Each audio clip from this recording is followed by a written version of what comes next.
Very good morning plus one class. हम जो है चैप्टर नंबर फर्स्ट पढ़ रहे हैं इकोनॉमिक्स का, और मैंने उसकी आपको वीडियो भी सेंड की थी।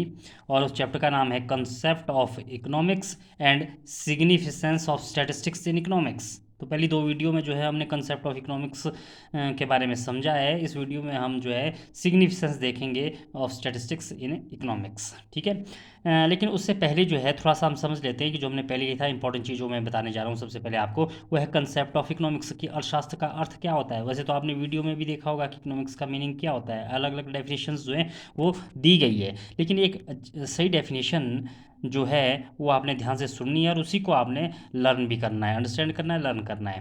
अर्थशास्त्र एक ऐसा अर्थशास्त्र है जिसमें सीमित संसाधनों का बंटवारा इस तरह से किया जाता है, क्योंकि हमारे पास संसाधन सीमित होते हैं बेटा, असीमित नहीं होते हैं। तो अर्थशास्त्र एक ऐसा शास्त्र है जिसमें सीमित संसाधनों का बंटवारा इस तरह से किया जाता है कि उपभोक्ता को, कंज्यूमर को अधिकतम संतुष्टि प्राप्त होती है, उत्पादक यानी कि प्रोड्यूसर को अधिकतम लाभ प्राप्त होता है, तथा समाज का कल्याण होता है, सोशल वेलफेयर होता है। तो डेफिनेशन एक बार दोबारा से मैं बताऊं कि अर्थशास्त्र वो शास्त्र होता है जिसमें सीमित संसाधनों का बंटवारा इस तरह से होता है कि उपभोक्ता को अधिकतम संतुष्टि मिलती है, उत्पादक को अधिकतम लाभ मिलता है और समाज का कल्याण होता है। उपभोक्ता क्या होता है, उत्पादक क्या होता है, उत्पादन क्या होता है, ये चीज़ हमने पढ़ ली है बेटा। ठीक है।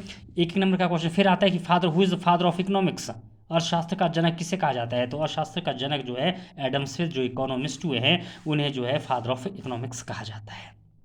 इसी के साथ एक क्वेश्चन और आता है कि who is known the father of statistics, सांख्यिकी का जनक किसे कहा जाता है। तो वो है गॉट फ्राइड आकेनवॉल। ये क्वेश्चन कई बार आता है बेटा, एक नंबर का क्वेश्चन आता है कि who is known the father of statistics, सांख्यिकी के पितामह किसे कहा जाता है। तो उनका नाम है गॉट फ्राइड आकेनवॉल।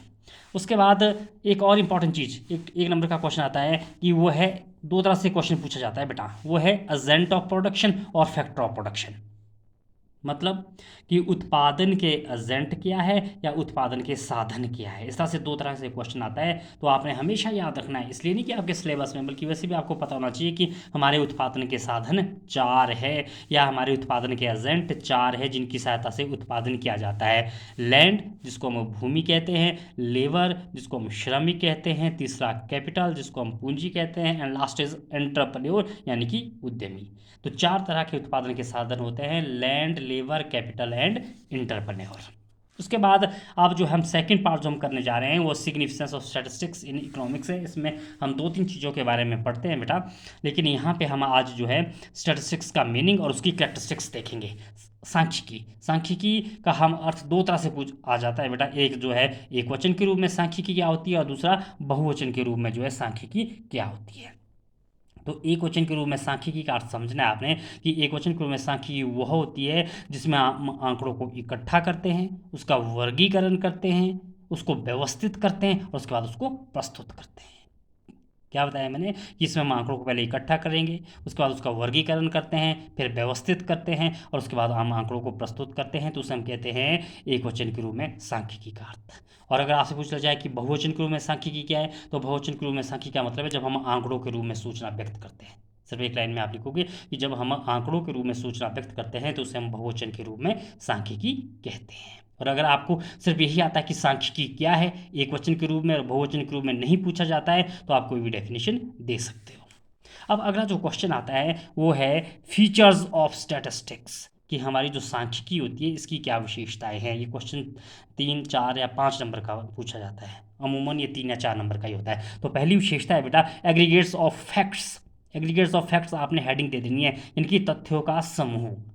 तो इसमें क्या होता है तथ्यों का समूह, इसको मैं एक्सप्लेन करूंगा कि सांख्यिकी की एक विशेषता यह है कि यह तथ्यों का समूह होता है, अर्थात कोई अकेली संख्या सांख्यिकी नहीं होती है बेटा। जैसे मैं कहता हूँ कि हमारे डब्ल्यू स्कूल में जो 200 बच्चे हैं तो ये स्टैटिस्टिक्स नहीं होगी, लेकिन अगर मैं ये कहता हूँ कि हमारे +1 में 27 बच्चे हैं और +2 में 37 बच्चे हैं तो ये सांख्यिकी होगी। क्यों सांख्यिकी होगी? क्योंकि ये एग्रीगेट्स ऑफ फैक्ट्स है, ये तथ्यों का समूह है। तो इसकी ये पहली विशेषता होती है। सेकंड, न्यूमेरिकली एक्सप्रेस्ड, कि संख्याओं के रूप में व्यक्त। सांख्यिकी की एक विशेषता यह भी है कि इसे हम संख्या के रूप में व्यक्त कर सकते हैं। जैसे अगर हम कहते हैं कि राम लंबा है और श्याम छोटा है, तो ये सांख्यिकी नहीं होगी, इट्स नॉट स्टैटिस्टिक्स। क्यों? क्योंकि इसमें संख्याएं नहीं है। पर अगर मैं कहता हूँ कि राम हमारा 6 फुट का है और श्याम 5 फुट का है, तो ये सांख्यिकी होगी। क्यों होगी सांख्यिकी? क्योंकि इसमें जो है संख्याएं आ रही है। तीसरा, अफेक्टेड बाय मल्टीपल कॉजेज, कि सांख्यिकी जो है अनेक कारणों से प्रभावित होती है। आपने हेडिंग दे देना है अनेक कारणों से प्रभावित। सांख्यिकी पर, इस पर आप एक्सप्लेन करोगे कि सांख्यिकी पर किसी एक चीज़ का नहीं है बल्कि बहुत से तत्वों का प्रभाव पड़ता है। जैसे मान लीजिए किसी वस्तु की कीमत बढ़ती है, तो कीमत बढ़ने के एक नहीं बहुत से कारण हो सकते हैं। जैसे हो सकता है कि उस वस्तु की पूर्ति कम हो गई हो सकता है कि उस वस्तु की मांग बढ़ गई हो, या हो सकता है कि उस वस्तु को जो पैदा करने वाले मजदूर है उनकी मजदूरी बढ़ गई हो। तो बहुत सी चीज़ों का प्रभाव पड़ता है। और लास्ट चीज़ हम करने जा रहे हैं बेटा, वो है कि रिलेशन टू ईच अदर, एक दूसरे के साथ संबंधित होना। सांख्यिकी की एक विशेषता यह भी है कि एक दूसरे के साथ ये संबंधित रहते हैं। एक दूसरे के साथ संबंधित होने का मतलब क्या है कि अगर मान लीजिए, मैं उदाहरण आपको बताऊं कि अगर हम राम की लेंथ लेते हैं और शाम की हम क्या लेते हैं, वेट लेते हैं, तो ये सांख्यिकी नहीं होगी। ठीक है, अगर मैं ये बोलता हूँ कि राम जो है 6 फुट का है और शाम 40 किलो का है, तो ये सांख्यिकी नहीं होगी। जब मैं ये कहूँगा कि एक की जब हमने लंबाई ली और दूसरी की भी अगर हम लंबाई लेते हैं, जैसे मान लीजिए ए जो है 6 फुट का है और बी जो है 5 फुट का है, तो सांख्यिकी होगा क्योंकि इनका एक दूसरे के साथ संबंध है। और इस तरह से अगर मैं कहता हूँ कि ए 50 किलो का है और जो बी है वो 40 किलो का है, तो ये भी सांख्यिकी होगी क्योंकि ये एक दूसरे के साथ संबंधित होते हैं। तो ये इसकी विशेषताएं हैं बेटा। इसके बाद हम इसका महत्व और इसकी कमियों के बारे में समझेंगे। Thank you.